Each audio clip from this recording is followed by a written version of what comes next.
Bismillahirrahmanirrahim. Bismillahirrahmanirrahim. Assalamualaikum warahmatullahi wabarakatuh. Bihamdillah wassalatu wassalamu ala rasulillah wa ala alihi wa sahbihi wa mawalah wa la hawla wa la quwata illa billahi wa ba'du. Alhamdulillah, segala puja dan puji hanya milik Allah subhanahu wa ta'ala. Salawat dan juga salam kita hadiahkan kepada Rasul kita Nabi besar Muhammad sallallahu alaihi wa ala alihi wasallam. Alhamdulillah, di pagi hari ini bisa duduk kembali untuk bertalabul ilmi setelah melaksanakan kewajiban Allah, salat subuh berjamaah. Tema di pagi hari ini kita akan membahas tentang beberapa dialog Allah subhanahu wa ta'ala dengan hambanya pada hari kiamat. Dalam sebuah hadis yang dikeluarkan Imam Muslim dan juga Imam Al-Bukhari, Nabi SAW mengatakan, ma minkum min ahadin illa sayukallimuhu Allahu laisa bainahu wa bainahu turjuman fayanduru aymana minhu fala yara illa ma qad qaddam wa yanduru ash'ama minhu fala yara illa ma qad qaddam wa yanduru baina yadayhi fala yara illa an-nar tilqa'a wajhihi fattaqun nar walau bisyikki tamra. Tidak ada seorang pun dari kalangan kalian kecuali nanti akan diajak bicara oleh Rabbnya pada hari kiamat, tanpa ada seorang penerjemah di antara dia dan juga Rabbnya. Lalu ia memandang ke arah kanannya, namun ia tidak melihat kecuali amal yang telah dilakukannya. Ia memandang ke arah kirinya, namun ia tidak melihat kecuali amal yang telah dilakukannya. Dan ia pun memandang ke arah depannya, namun ia tidak melihat kecuali neraka di hadapan wajahnya. Maka Nabi SAW mengatakan, maka jagalah diri kalian dari neraka walaupun dengan bersedekah sepotong belah kurma. Hadis ini menunjukkan bahwa nanti pada hari kiamat Allah subhanahu wa ta'ala akan mengajak bicara kepada seluruh hamba-hambanya tanpa penerjemah antara kita dengan Allah subhanahu wa ta'ala. Makanya ada sebuah hadis Nabi SAW, la yazalu qadamu abdin hatta yus'al an arba. Tidak mungkin bergeser kaki anak Adam dari menginjak titian itu sampai ditanya 4 perkara. An umrihi fi ma'afna, tentang umurnya kemana dia habiskan. Wa an syababihi fi ma'abla, tentang masa mudanya kemana dia lampiaskan. Wa an ilmihi fi ma'amila fi, tentang ilmunya sudahkah dia amalkan. Wa an malihi min aina iktasabahu wa fi ma anfaqahu, tentang hartanya dari mana kau dapat, kemana pula dibelanjakan. Ma'asyiral muslimin yang muliakan Allah azza wa jalla, lalu apa saja yang didialogkan Allah subhanahu wa ta'ala dengan kita itu? Ma'asyiral muslimin yang muliakan Allah azza wa jalla, yang pertama, hadis yang dikeluarkan Bukhari dan Muslim. Nabi SAW bersabda ketika bicara tentang al-ardu. Al-ardu itu artinya menampakkan catatan amal. Ada yang memasukkan al-ardu itu bagian daripada hisab, tetapi hisab yang mudah. Makanya hisab itu ada dua, ada hisaban yasira, ada hisaban asira. Ada hisab mudah, ada hisab sulit. Sebagian ulama mengatakan bahwa hisab mudah inilah yang kemudian disebut al-ardu, penampakan catatan, pengakuan semua dosa-dosa yang pernah dilakukan. Walaupun ada sebagian ulama yang lain bahwa al-ardu sendiri hisab sendiri. Nabi SAW secara khusus mengatakan, yudnal mu'minu yawmal qiyamati min rabbih azza wa jalla. Pada hari kiamat seorang mukmin akan didekatkan dengan Allah Subhanahu wa taala, hatta yadha alaihi kanafahu, hingga diletakkan padanya kanafahu. Kanaf ini dalam bahasa Arab disebut as-sitru war-rahmah. As-sitru war-rahmah, di mana Allah Subhanahu wa taala akan menutupi aib-aib kita, dan Allah Subhanahu wa taala akan berikan kasih sayangnya kepada kita. Hatta yadau alaihi kanafahu, hingga diletakkan kepadanya kasih sayang Allah Subhanahu wa taala kepada hamba yang dipanggilnya itu. Fayuqarrirahu bidzunubihi, maka dia pun mengakui dosa-dosanya. Fayaqulu hal ta'rifu dzamba kadza, maka Allah Subhanahu wa taala mulai berdialog dengan hamba ini. Apakah engkau mengakui dosa ini dan itu? Fayaqulu ay rabbi a'rif, kata orang ini mengatakan, ya Rabb, aku tahu dosa itu dan aku salah sudah melakukannya. Maka Allah Subhanahu wa taala mengatakan, fa inni qad satartuha 'alaika fid dunya wa inni aghfiruha lakal yaum. Wahai hambaku, dosamu di dunia aku tutupi dari pandangan manusia, dan sekarang di akhirat aku ampuni dosa-dosamu. Fayu'ta sahifata hasanati, maka dia akan diberikan lembaran-lembaran catatan kebaikannya. Wa ammal kufar wal munafiqun fayunada bihim ala ru'usil khalaik haula'i alladhina kadzabu 'ala Allah. Adapun orang-orang kafir, orang-orang munafik akan diseru di hadapan para makhluk dan mengatakan, itulah mereka para pendusta-pendusta Allah Subhanahu wa taala. Di sini Nabi SAW ingin katakan, nanti pada hari kiamat kita semua akan dipanggil oleh Allah Subhanahu wa taala, dan semua catatan amal kita akan ditampakkan.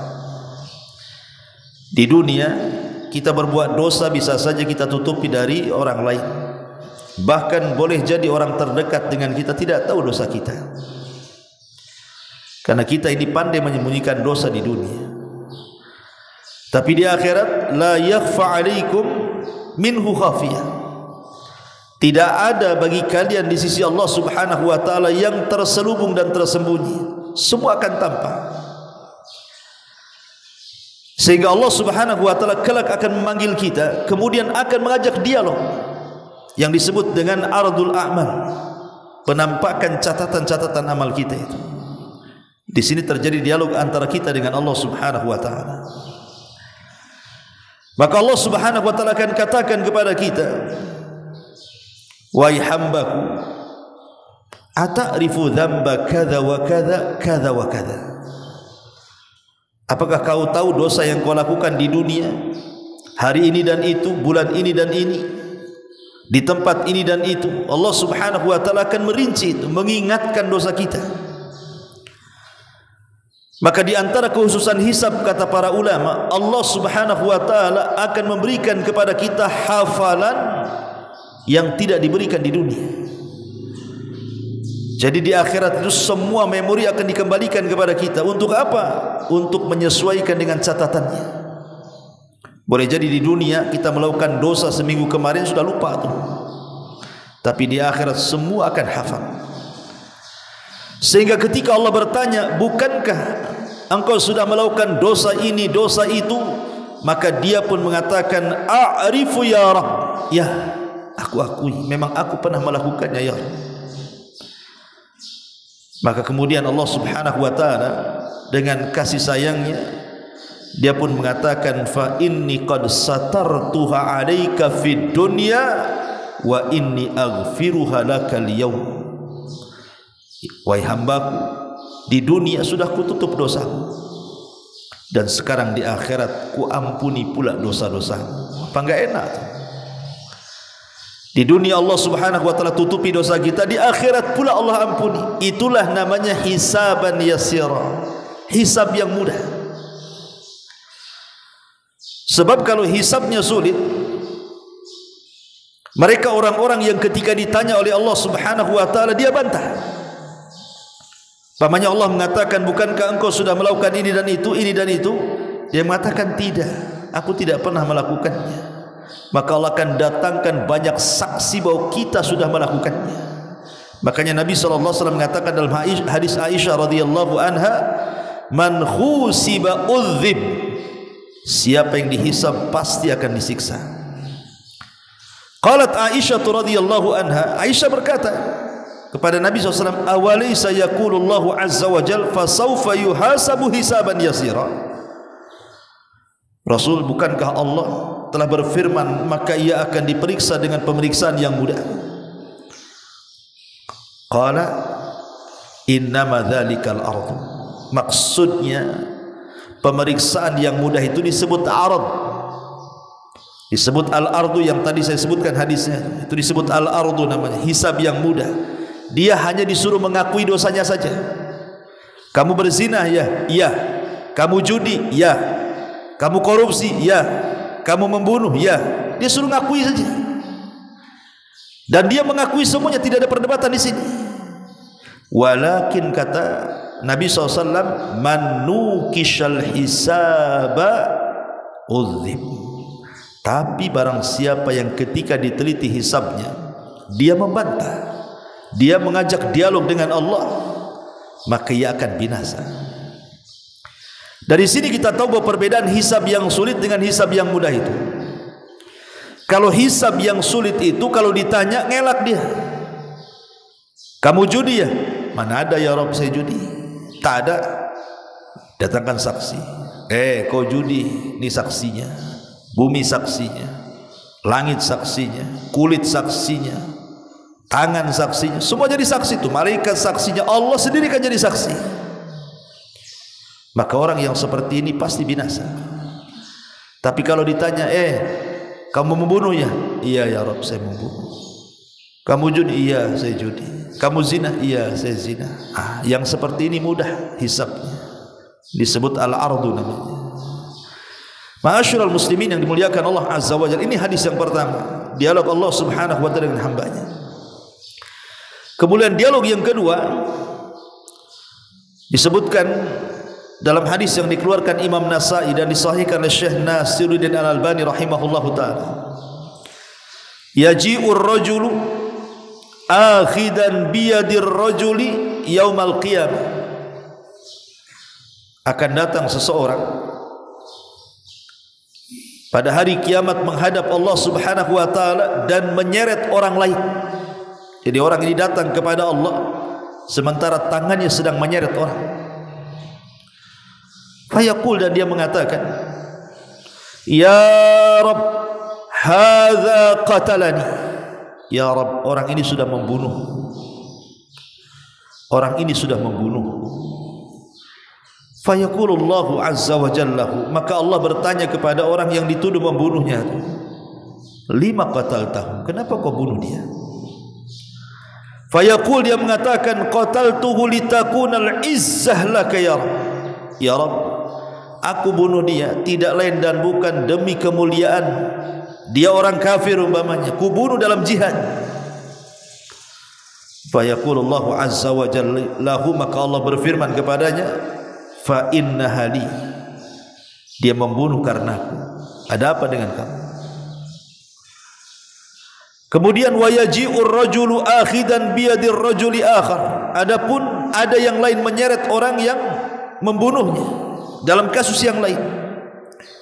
Fayaqul, maka Allah katakan, orang ini mengatakan di hadapan Allah, inna hadza qatalani ya Rabb, orang ini sudah membunuhku ya Rabb.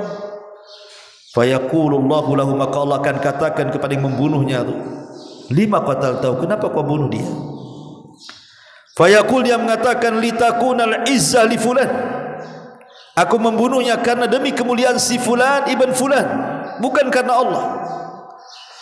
Fayaqul, maka Allah mengatakan, innaha laysat li fulan fayabu'u bi ithmihi, sesungguhnya dia membunuh bukan karena kemuliaan, bukan si fulan, maka gabungkan dosanya kepadanya. Dalam riwayat Ibnu Abbas radhiyallahu anhuma, orang yang membunuh dan orang yang dibunuh akan datang pada hari kiamat, di mana orang-orang yang dibunuh itu tanpa kepala, kepalanya dijinjing dengan tangan kanannya dan tangan kirinya membawa orang yang membunuhnya.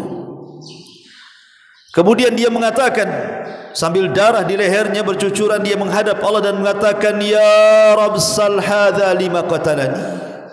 Ya Rabb, tanya orang ini kenapa dia sampai membunuh. Sal hadza lima qatalani, tanya kenapa dia sampai membunuhku, katanya. Maka Allah subhanahu wa ta'ala bertanya, kenapa kau bunuh dia? Maka dia mengatakan, aku bunuh karena kehormatan fulan ibn fulan. Maka Allah subhanahu wa ta'ala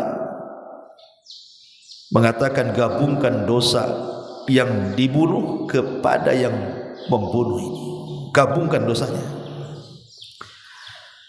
Ma'asyiral muslimin yang dimuliakan Allah subhanahu wa ta'ala, hadis ini bercerita tentang kisas pada hari kiamat, bahwa setiap orang yang pernah menzalimi dan yang dizalimi akan berjumpa di hadapan Allah subhanahu wa ta'ala. Dan kalau dua-duanya seorang yang beriman, maka akan berjumpa di kontorah. Kontorah itu adalah tempat setelah titian siratal mustaqim. Tapi kalau zalim menzaliminya bukan sesama muslim, bukan sesama mukmin, tetapi mungkin satunya mukmin, satunya kafir, atau dua-duanya kafir, maka dilakukan sebelum meniti titian siratal mustaqim. Karena keyakinan ahli sunnah wal jamaah, yang meniti titian siratal mustaqim itu hanya orang-orang yang dalam hatinya ada keimanan. Adapun orang kafir menginjak sirat aja tidak langsung dimasukkan ke dalam jahannam. Makanya mereka kisosnya sebelum titian, seperti kisosnya binatang dengan binatang, atau hisabnya binatang dengan binatang, ataupun mukmin dengan kafir atau kafir dengan kafir. Tapi kalau mukmin dengan mukmin setelah mereka menyeberangi titian, itulah yang disebut dengan hadis muflis namanya. Hadis muflis itu ma'ruf ketika Rasul bertanya kepada para sahabat, atadruna mal muflisu hadhil ummah, tahukah kalian siapa orang bangkrut di antara umat ini? Sahabat mengatakan, Allah wa rasuluhu a'lam, Allah dan Rasulnya yang tahu. Barangkali orang bangkrut itu orang yang tidak punya harta, usahanya gulung tikar. Tapi Rasul mengatakan, bukan itu yang kumaksud. Hakikat orang bangkrut adalah orang yang datang menghadap Allah dengan membawa pahala salat, puasa, zakat, haji, tapi di sisi lain dia membawa dosa, pernah mencaci maki fulan, pernah menghina fulan, pernah membunuh fulan, pernah mengambil harta fulan, dan begitu seterusnya. Maka nanti akan dihadapkan orang zalim dan yang dizalimi, dan akan bertukar pahala di sini. Apabila orang-orang yang zalim itu sudah habis pahalanya karena diberikan kepada orang yang dizalimi, sementara orang yang dizalimi masih banyak, maka dia akan dibebani dosa-dosa orang-orang yang dizaliminya. Pahalanya hilang, dosa orang pula dia tanggung. Itulah bangkrut. Dalam bahasa usaha itu modal hilang, utang pula numpuk.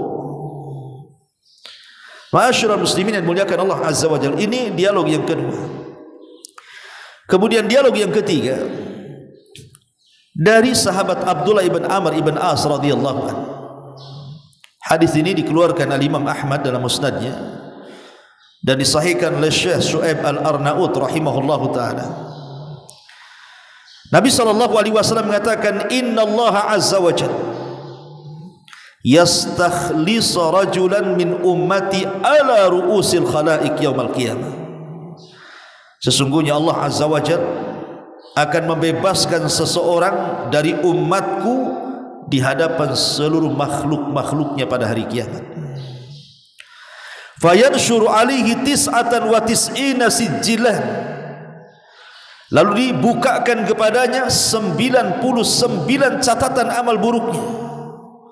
Kullu sijil maddal basar.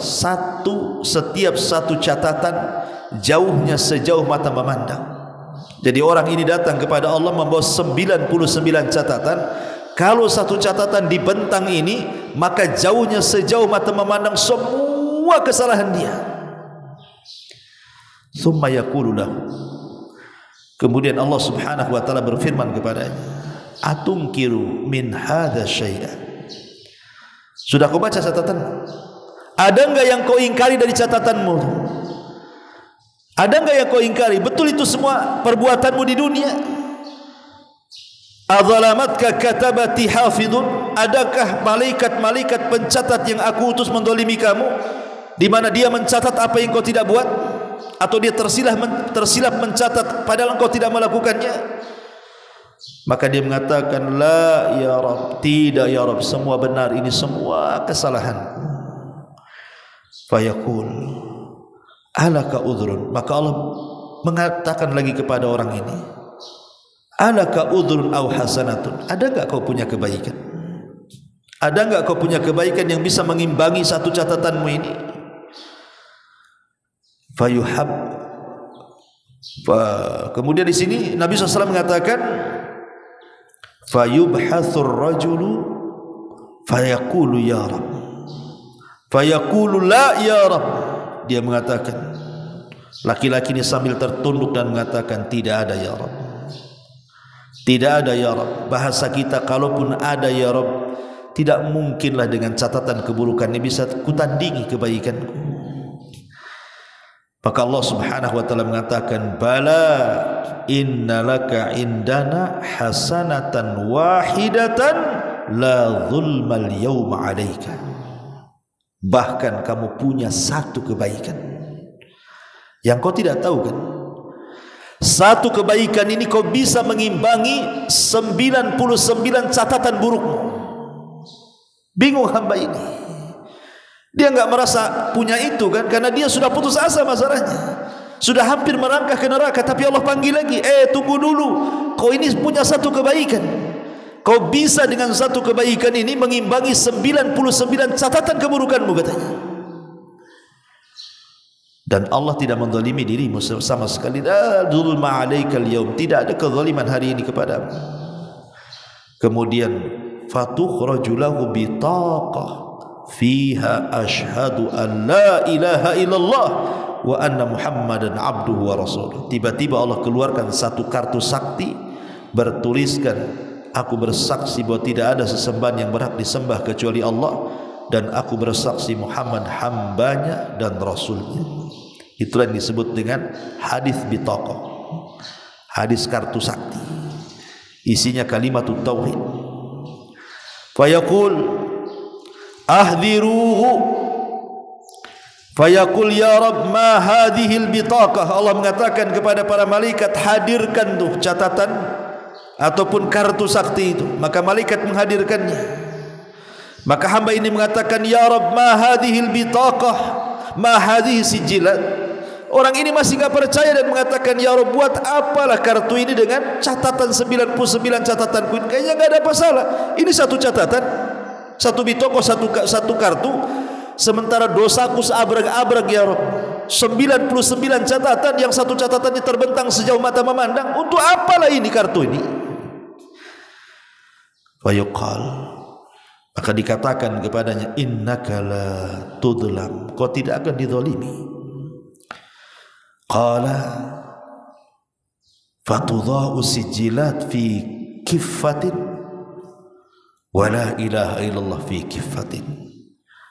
Akhirnya kemudian Allah mendatangkan timbangan, di mana satu neraca diletakkan 99 catatan keburukannya. dan neraca satunya diletakkan di toko yang bertuliskan la ilaha illallah. Lihat bahasa hadis, fatasat sijillat wa thaqulatil bitaqatu wa la yathqulu syai'un bismillahirrahmanirrahim. Tiba-tiba kemudian sijillat ini yang penuh dengan kesalahan dia, yang satu catatan sejauh mata memandang, langsung ringan, sementara kartu itu langsung berat. Kemudian Nabi SAW mengatakan, tidak ada satu apapun yang lebih berat daripada nama Allah yang Maha Pemurah lagi Penyayang, kata Allah. Lihat, kalimatut tauhid adalah kalimat satu-satunya modal kita selamat dari azab Allah Subhanahu wa taala. Hadis ini menceritakan tentang timbangan amal, bahwa setiap manusia akan ditimbang amalnya. Faman thaqulat mawazinu fahuwa fi 'ishatir radiyah wa man khaffat mawazinu fa ummuhu hawiyah wa ma adraka ma hiya narun hamiyah. Jadi ada hamba-hamba Allah Subhanahu wa taala akan didatangkan di hadapan Allah untuk ditimbang amalannya. Dan yang ditimbang itu 3 perkara menurut ahli sunnah wal jamaah. Pertama, badan kita, yang kedua catatan kita, dan yang ketiga amal kita. 3-tiganya akan ditimbang. Badan, amal, catatan akan ditimbang di satu timbangan.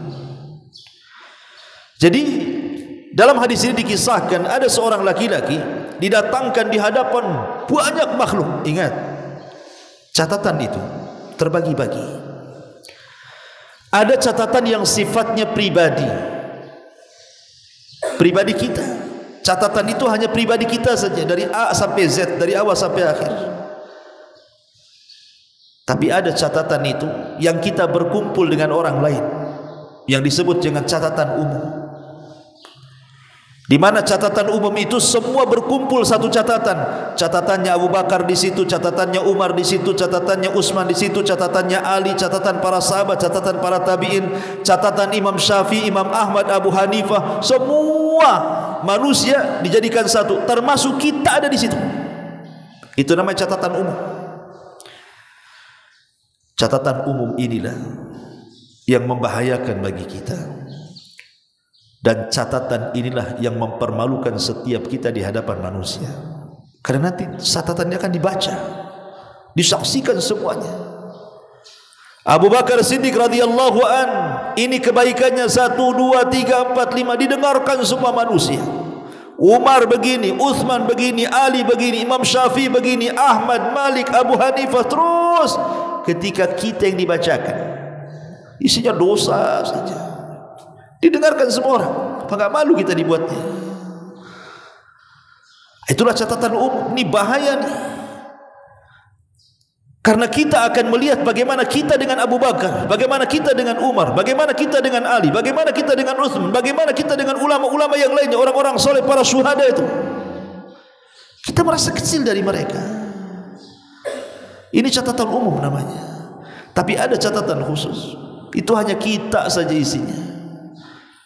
Kalau kita bisa mengambil dengan tangan kita, maka kita akan bangga dan mengatakan, ha umuqra'u kitabiyah. Baca catatanku, dengan bangganya. Belum baca dia sudah lempar catatannya. Dengan bangga mengatakan, ha umuqra'u kitabiyah. Baca catatanku, baca. Orang suruh baca catatannya. Kenapa? Karena bangga semua kebaikannya ada di situ. Tapi kalau seandainya catatannya buruk, dia maunya ngelempar aja, mau ngambil pun tak mau. Ma'asyiral muslimin yang dimuliakan Allah Subhanahu wa taala. Lah ada orang yang didatangkan kemudian diajak dialog oleh Allah. Dia bawa 99 catatan, diajak dialog oleh Allah Azza wa Jalla di situ. Mana catatan? Dia sudah membawa 99 catatan. Bentangkan satu saja katanya. Rupanya yang satu itu sejauh mata memandang isinya kejelekan dia semua. Bayangkan nih kawan, kalau antum masuk ke mall, antum borong satu mall tuh, kemudian antum bawa ke kasir, risitnya sampai mana tuh? Risit komputernya tuh, catatan nih belanjaannya tuh kan, mungkin dari sini kena goyang.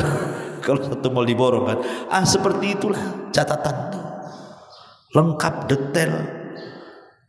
Kemudian dia melihat catatannya terbengong-bengong kan, wah ini jelek semua catatannya. Makanya Allah berfirman, coba teliti lagi catatan, betul tak? Betul ya Rabb. Teliti lagi, jangan-jangan malaikat salah nulis katanya. Anda ya Rabb, semua benar. Dia sudah ngedown duluan. Ketika Allah mengatakan, punya kau kebaikan untuk menandingi satu ini, baru satu tuh, yang 98 belum dibuka tuh. Ya Rabb, buat apalah kalau saya punya kebaikan dengan satu catatan ini, nggak ada guna. Tapi Allah subhanahu wa ta'ala memberikan optimisme kepada dia. Ada, kau itu punya kebaikan satu katanya, dan ini bisa mengimbangi 99 catatanmu. Dia masih kurang percaya dan mengatakan, ya Rabb, satu kebaikan mengimbangi 99 catatan, dari mana kata hamba ini? Maka Allah keluarkan timbangan, ditimbang.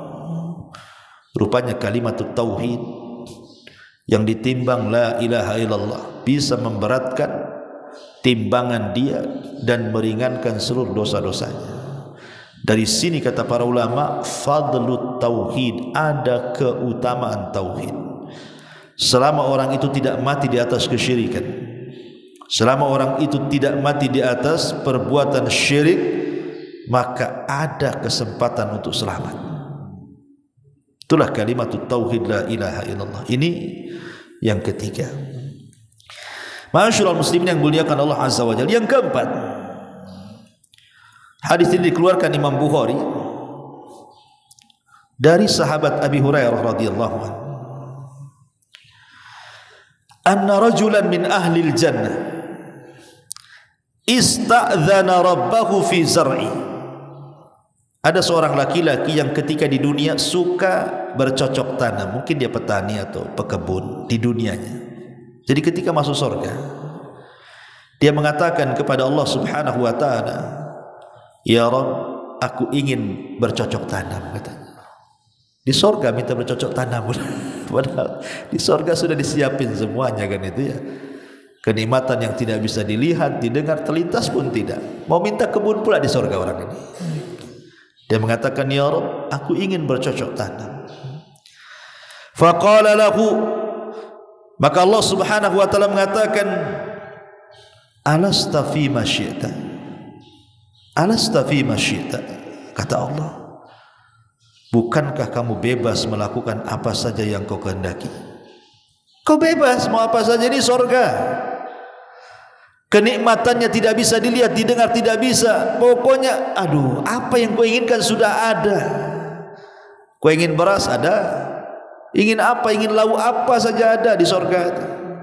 Dia mengatakan, qala bala walakinni uhibbu an azra. Iya ya Rabb, tahu apapun yang ku inginkan ada di surga itu. Masalahnya aku ini pengen bercocok tanam, itu saja. Jadi masih teringat di dunia itu. Karena nostalgia kita di dunia itu semua akan teringat semua di akhirat. Semua akan ingat. Termasuk untuk ngaji di sini akan ingat semuanya. Jadi kenangan-kenangan ahli surga yang di dunia dulu suka bertani itu, pengen lagi dia bertani. Makanya dia mengatakan, bala ya Rabb walakinni uhibbu an azra. Ya, aku tahu ya Rabb, semua keinginanku memang dipenuhi, tapi masalahnya tetap aku ingin bertani, katanya. Qala fabadara tarfa nabatuhu wastiwa'uhu wastihsaduhu fakana amsalul jibal. Lihat bagaimana Allah subhanahu wa ta'ala memberikan kesenangan hamba ini. Dia mengatakan, ketika Allah mengatakan baik, ya, kemudian laki-laki itu pun menyemai benih, lalu tumbuh dengan subur, dan apabila menua hasilnya seperti buah sebesar gunung. Dan itu hanya dilakukan sekejap mata. Mulai dari mempersiapkan kebun, nanam benih, ngairi, tumbuh, kemudian jadi buah yang mungkin jeruknya sebesar gunung itu, gitu di surga itu. Itu hanya sekejap mata saja. Coba bayangkan, enaknya kurang apa di surga? Kita ini mau berkebun ini, Kadang-kadang berhasil, kadang-kadang tidak. Apalagi di Beliung ini batu semua, nanam cabai pun tak tumbuh cabai. Yang ada jadi kayu bakar. Semua kering. Disiram hari-hari pun kering. Mau nanam apapun susah di dunia ini. Ditunggu dulu sebulan 2 bulan, dirawat dulu sebulan 2 bulan, dipupuki dulu sebulan 2 bulan, dirawat. Untuk menghasilkan itu betul-betul lelah letih di dunia. Di sorga sekejap mata saja, mulai nanam sampai menghasilkan buah. Fayaqulullahu azza wa jalla, maka Allah subhanahu wa ta'ala berfirman, dunaka ya ibna Adam, fa inna la yush'ibuka syai'un. Maka Allah subhanahu wa ta'ala mengatakan, wahai anak Adam, sesungguhnya tidak ada yang memuaskan hati kamu hatta sampai ke surga, katanya. Enggak puas kau dengan surga, masih juga kau mau menanam, kata Allah, katanya. Faqala al-a'rab, maka berkatalah laki-laki Badui itu, wallahi la tajiduhu illa Quraisyan atau Ansariyan, fa innahum ashabuz zar'in. Demi Allah tidak akan ditemui seperti itu melainkan kaum Quraisy ataupun orang Ansar, disebabkan mereka golongan petani. Wa amma nahnu falasna bi ashabiz zar'i. Adapun kami bukan petani ya Rasulullah, katanya. Enggak mungkinlah permintaan kami di surga seperti itu. Paling yang ngomong gitu kalau enggak orang Ansor ya orang Madinah itu yang suka bercocok tanam, kata si Badui ketika mendengar hadis ini. Orang Badui mengatakan, paling itu orang itu ya, orang Madinah Rasulullah masuk surga kayak gitu ya, gitu maksudnya. Kita kan orang Mekah enggak ada petani, kita ini pedagang, katanya. Fadhahikan Nabi SAW, maka Rasul pun tertawa dengan si Badui itu. Dan riwayat ada seorang wanita sama pengen punya anak, maka Allah subhanahu wa ta'ala juga sama kasusnya. Allah dia buat punya anak dalam sekejap tuh, mulai ngandung sampai brojol cuma sekejap saja. Nggak ada capek di dunia. Orang hamil tuh jalan pun susah, tidur pun susah, makan pun muntah, macam-macam kejadiannya. Belum lagi nanti melahirkan, meregang nyawa lagi, sana nggak sekejap mata. Subhanallah ya. Ini juga dialog yang keempat ketika di, dan yang terakhir dialog yang kelima. Sebutkan dalam sebuah hadis di mana Nabi SAW bercerita tentang orang-orang yang memiliki amalan luar biasa di dunia. Yang satu mati syahid, yang satu pakar Quran, yang satu pula pakar sedekah. Siapa di antara kita yang tiga-tiganya pakar? Mungkin tidak ada. Pakar jihad, pakar sedekah, pakar Quran lagi. Hari-harinya dihabiskan untuk itu saja. Tapi ketika kemudian pada hari kiamat dihadapkan kepada Allah subhanahu wa ta'ala, diperlihatkan pula amalannya, dan dia senang melihatnya, tiba-tiba Allah subhanahu wa ta'ala mengatakan, kadzabtum, dusta kalian. Kalian berjihad hanya ingin disebut mujahid, engkau baca Quran hanya disebut qari, engkau ini berinfak hanya disebut dermawan, dan begitu seterusnya. Wa qad qil, dan sudah makruf dari kamu seperti itu. Maka Allah katakan kepada para malaikat, seret dia, masukkan dia ke neraka. Di sini terjadi dialog. Syekhul Islam Ibn Taimiyah rahimahullahu taala menyebutkan dalam kitabnya Majmu'ul Fatawa, ketika Allah berdialog dengan kita itu pakai bahasa apa? Ketika Allah berdialog dengan kita pada hari kiamat itu menggunakan bahasa apa? Bahasa Melayu, bahasa Jawa, bahasa Alor, bahasa Jawa, bahasa Padang. Ibn Taimiyah ditanya, sa'ala sa'ilun, seorang sa'il bertanya, bimadza yukhatibun nas yaumal ba'thi, dengan bahasa apa manusia itu akan diajak bicara Allah itu pada hari ketika dibangkitkan. Wa hal yukhatibuhumullahu ta'ala bilisanil Arab, apakah Allah akan mengkhitab mereka dengan lisan Arabiyah, bahasa Arab?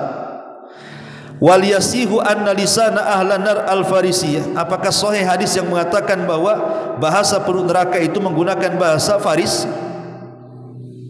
Wa anna lisana ahli jannah al-arabiyyah, dan bahasa penduduk surga itu menggunakan bahasa Arab. Maka Ibnu Taimiyah mengatakan, alhamdulillahi rabbil alamin, la yu'lamu bi ayyi lughatin tatakallamun nas yauma idzin. Kata Ibnu Taimiyah, tidak diketahui dengan bahasa apa manusia bicara pada hari itu. Wala bi ayyi lughatin yasma'una khitab rabbi, ataupun dengan bahasa apa mereka mendengar Allah bicara. Lianna Allah Ta'ala lam yukhbirna bi syai'in min dzalik, karena Allah tidak pernah menghabarkan kepada kita dengan sesuatu seperti itu. Kemudian juga wala rasulahu, begitu juga rasulnya tidak pernah menghabarkan. Walam yasih annal farisiyata lughatal jahannamiyin, dan tidak sahih juga riwayat yang mengatakan bahwa bahasa orang-orang yang masuk ke jahanam itu menggunakan bahasa Persia. Wala annal arabiyyata lughata ahli naimil abadi, begitu juga penduduk surga menggunakan bahasa Arab, tidak sahih juga riwayatnya. Wala na'lam nizaan fi dzalik bainas sahabah, dan kami tidak pernah mengetahui ada perselisihan di antara para sahabat Nabi. Bal kulluhum yakuffuna an dzalik, bahkan semuanya diam dan tidak membicara soal ini. Kenapa? Li'annal kalam fi mithli hadza min fudulil qaul, karena bicara soal ini adalah termasuk fudulul qaul, ngomongan enggak jelas gitu ya, fudulul qaul itu. Wala qala Allah Ta'ala li ashabihi tsara, Allah pun tidak pernah mengucapkan seperti itu. Walakin, akan tetapi kata Ibnu Taimiyah, hadatsa fi dzalikal khilaf bainal mutaakhirin, yang demikian ini ada khilaf di antara ulama-ulama akhir-akhir kontemporer. Faqala an-nas, sebagian mereka mengatakan yatakhatabuna bil arabiyyah, mereka berbicara dengan Allah pakai bahasa Arab. Wa qala al-akharuna, dan yang lain mengatakan illa ahlan nar, kecuali penduduk neraka, fa innahum yujibuna bil farisiyati, mereka menjawab dengan bahasa Persia. Wa hiya lughatuhum finnar, dan itu bahasa mereka di neraka. Wa qala al-akharun, yang lain mengatakan yatakhatabuna bisiryaniyah, mereka bicara dengan menggunakan bahasa Siryaniyah.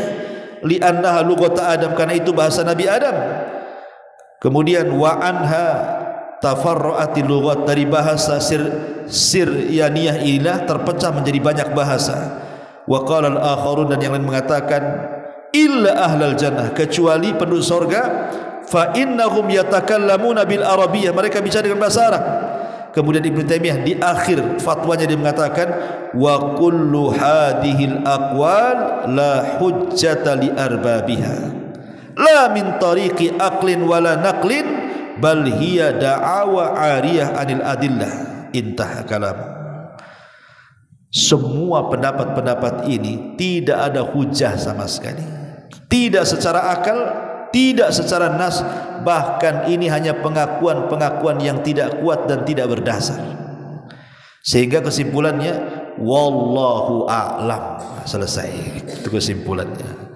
Ya, kesimpulan Ibnu Taimiyah, wallahu a'lam, pakai bahasa apa? Allah, terserah Allah lah membuat bahasa di sana. Wallahu a'lam bishawab. Mudah-mudahan manfaatnya. Subhanallah bihamdika, asyhadu an la ilaha illa anta, astaghfiruka wa atubu ilaik. Allahu ta'ala alam. Assalamualaikum warahmatullahi wabarakatuh. Intinya bahwa tolong berakhlak kepada Allah. Membahas tafsir dari surah Al-Imran. Lahirlah Imam Muslim, Abi Dawud, Tirmidzi, Ibnu Hibban. Jadi ketika Yunus alaihi salatu wassalam terkena undian itu,